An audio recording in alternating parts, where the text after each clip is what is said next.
রাজধানীর প্রবেশমুখ আমিনবাজারের ব্রিজ দেখুন পুলিশ কিভাবে আটকে রেখেছে যেন কোনো ধরনের আন্দোলনকারী প্রবেশ না করতে পারে। এই ঘটনাটি আমি যখন শ্যুট করেছি তখন সকাল ৭টা বাজে।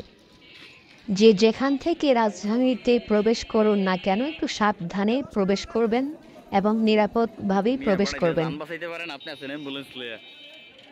এবং লাস্ট যতটুকু খবর পেয়েছি রাজধানীর প্রত্যেকটি প্রবেশদ্বারেই এ ধরনের ৫ শতাধিক পুলিশ ব্যারিকেড প্রস্তুত রাখা হয়েছে এবং আন্দোলনকারীরা যেন কোনো মতেই রাজধানীতে প্রবেশ না করতে পারে এবং রাজধানীতে কোনো ঝামেলা সৃষ্টি না করতে পারে।